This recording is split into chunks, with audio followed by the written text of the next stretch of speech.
Kita harus bekerja dengan sekeras-kerasnya untuk mengembalikan Indonesia sebagai negara maritim, samudra, laut, selat, dan teluk adalah masa depan peradaban kita. Kita telah terlalu lama memunggungi laut, memunggungi samudra, dan memunggungi selat dan teluk. Kini saatnya kita mengembalikan semuanya sehingga Jalsveva, Jayamahe, di laut justru kita jaya. Sebagai semboyan nenek moyang kita di masa lalu, bisa kembali lagi membahana.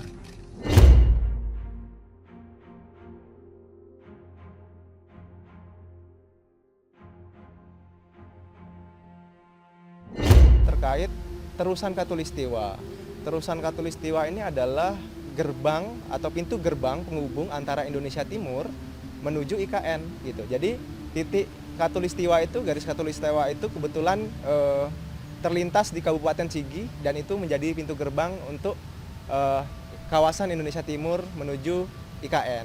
Jadi integrasi antara antara IKN dan Indonesia Timur itu titiknya pada di situ. Kemaritiman sebagai platform ya pembangunan ekonomi nasional. Karena 3/4 wilayah kita adalah laut, kemudian tadi Desi katakan 95.000 km lebih kita punya garis pantai ya, dan itu terpanjang kedua di dunia, dan yang lebih penting dari itu bahwa memang coastal dan marine ekosistem atau wilayah pesisir dan laut kita tuh mengandung potensi pembangunan yang luar biasa besar gitu. Dan sampai saat ini hanya dimanfaatkan mungkin sekitar 25% gitu menurut kajian kami gitu ya. Artinya room for expansion untuk memboost atau meningkatkan pertumbuhan ekonomi yang tinggi di atas 7% dan berkualitas, itu keinginan dari Presiden dan seluruh rakyat memang di laut gitu. Indonesia kembali akan membuat gebrakan besar.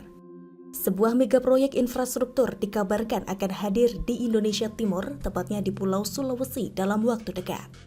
Mega proyek tersebut diketahui merupakan pembangunan sebuah jalur laut atau terusan yang menghubungkan dua perairan di Pulau Sulawesi. Menariknya, pembangunan mega proyek terusan ini nantinya akan membuat Pulau Sulawesi terbagi menjadi dua bagian. Hal tersebut dikarenakan mega proyek terusan ini benar-benar membuat Pulau Sulawesi terpisah menjadi dua bagian yang terpisah. Rencananya mega proyek terusan ini akan diberi nama Terusan Katulistiwa dan pembangunannya akan berlangsung di Sulawesi Tengah. Terusan Katulistiwa ini direncanakan akan memiliki panjang 28 km dan menghubungkan Selat Makassar dan Teluk Tomini. Rencana pembangunan mega proyek Terusan Katulistiwa ini disebutkan sedang diupayakan oleh pemerintah daerah Sulawesi Tengah. Upaya menghubungkan dua perairan yang ada di Pulau Sulawesi ini tentunya bukan proyek ikan teri. Proyek raksasa ini tentunya merupakan salah satu ambisi besar Sulawesi Tengah untuk memiliki sebuah jalur transportasi laut baru di wilayah Indonesia Timur. Mega proyek Terusan Katulistiwa ini disebut sudah dimasukkan ke dalam Rencana Pembangunan Jangka Menengah Daerah atau RPJMD Sulawesi Tengah tahun 2021-2026. Upaya membelah Pulau Sulawesi menjadi dua bagian sendiri sejatinya telah hadir sejak beberapa waktu lalu. Hanya saja rencana Terusan Katulistiwa ini tidak pernah menunjukkan perkembangan yang berarti dari tahun ke tahun. Akan tetapi belakangan, pemerintah daerah Sulawesi Tengah mendorong terwujudnya mega proyek Terusan Katulistiwa ini. Salah satu faktor mega proyek Terusan Katulistiwa ini hadir kembali adalah pindahnya ibu kota Indonesia yang semula berada di Jakarta menuju ke ibu kota Nusantara atau IKN.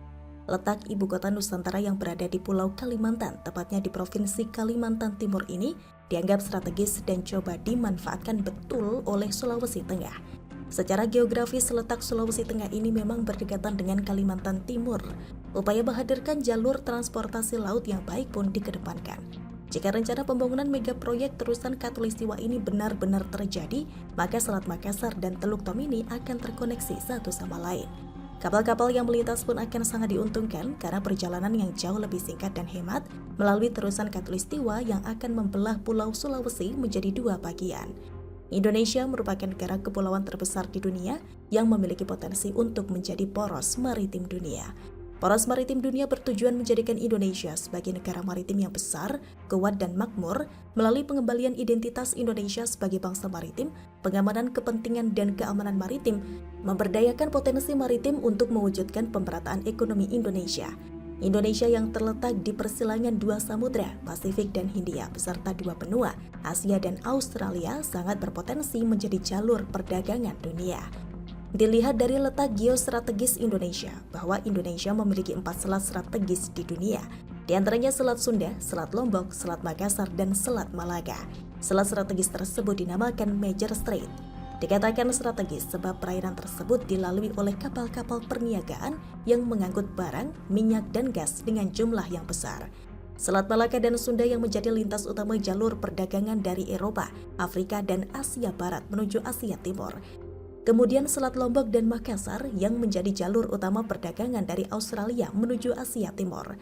Selanjutnya tidak kalah penting alur laut Kepulauan Indonesia yang membentang dari Nusa Tenggara Timur atau NTT hingga Maluku dan Papua, juga menjadi jalur utama perdagangan global.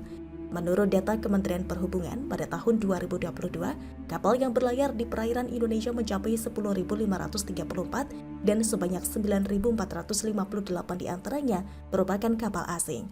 Sedangkan berdasarkan data Sistem Manajemen Lalu Lintas Angkutan Laut atau SIMLALA, 60.000 kapal mengangkut hingga 1 miliar ton barang keluar dan masuk perairan Indonesia setiap tahunnya. Potensi besar itu tentu harus dimaksimalkan Indonesia dalam menggenjot pertumbuhan ekonomi nasional. Salah satu yang diupayakan pemerintah untuk menyerap potensi itu dengan membangun terusan dan pelabuhan di kawasan strategis Indonesia, karena posisinya yang berada di jalur logistik dan perdagangan global. Sebelumnya, pemerintah Indonesia telah meresmikan Makassar Newport yang merupakan pelabuhan terbesar yang ada di Indonesia Timur. Makassar Newport tersebut diharapkan bisa memberikan dampak daya saing. Produk-produk di Indonesia bagian timur akan lebih baik, efisiensi biaya logistik juga lebih baik lagi, sehingga produk-produk di Indonesia bagian timur bisa bersaing dengan wilayah Indonesia lainnya atau dengan negara lain. Sementara di Sulawesi Tengah sendiri, pemerintah juga telah meresmikan rehabilitasi infrastruktur 2 pelabuhan super megah dan canggih di kawasan Teluk Palu untuk turut mendukung ibu kota baru.